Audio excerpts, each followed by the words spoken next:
Assalamualaikum, selamat pagi nak. Bagaimana keadaan kalian hari ini?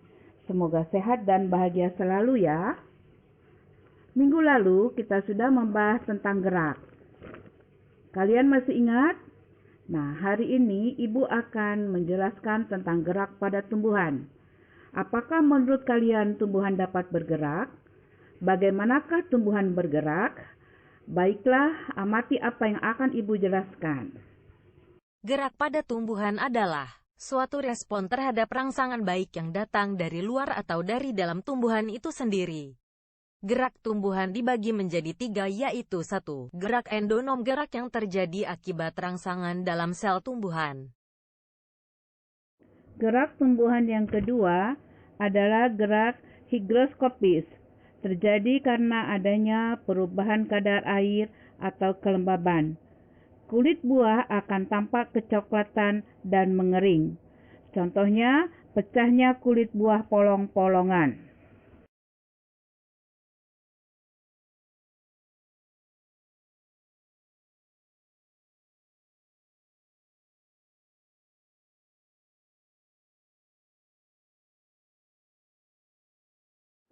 Gerak tumbuhan yang ketiga adalah gerak esionom, yaitu gerak disebabkan adanya rangsangan dari luar.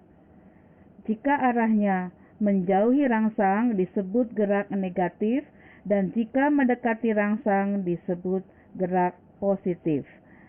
Ada 3 macam gerak esionom: tropisme, taksis, dan nasti. Gerak tropisme yaitu gerak tumbuhan yang dipengaruhi oleh datangnya rangsang. Gerak tropisme ada 5 macam. 1. Gerak fototropisme yaitu gerak yang dipengaruhi oleh rangsangan berupa cahaya. Contohnya, bunga umumnya mekar jika cahaya matahari mulai terlihat. 2. Gerak geotropisme yaitu gerak dipengaruhi oleh gaya gravitasi bumi. Akar akan selalu mengarah ke pusat bumi disebut geotropisme positif, dan batang serta daun menjauhi pusat bumi disebut geotropisme negatif.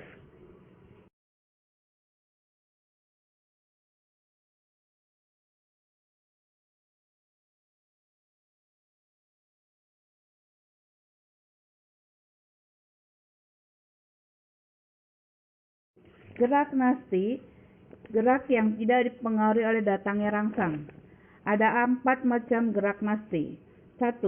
Seismonasti, gerak tumbuhan yang dipengaruhi oleh getaran atau sentuhan. Contohnya tanaman putri malu. 2. Gerak niktinasti, gerak tumbuhan yang karena adanya rangsang berupa gelap. Contohnya pohon lamtoro, siang hari daunnya terbuka dan malam hari daunnya tertutup, disebut daun dalam keadaan tidur. 3. Fotonasti, gerak karena adanya rangsang berupa cahaya. 4. Termonasti, gerak tumbuhan oleh rangsangan karena suhu. Contohnya mekarnya bunga tulip pada saat datang musim semi.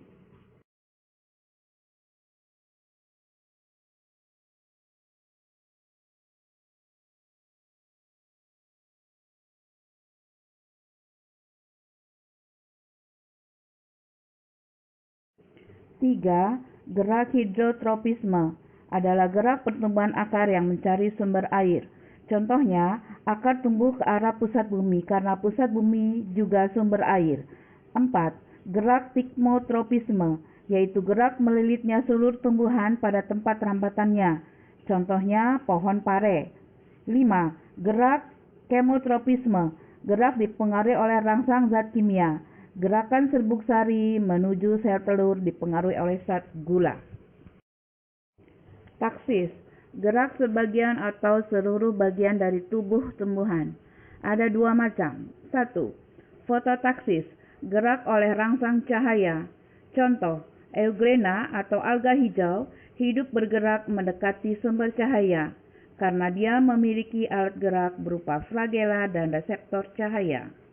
2. Kemotaksis, gerak taksis tumbuhan yang dipengaruhi oleh rangsang berupa zat kimia.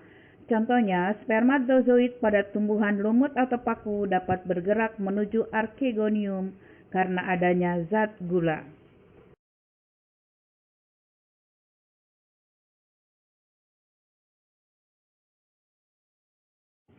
Demikianlah nak, penjelasan Ibu hari ini.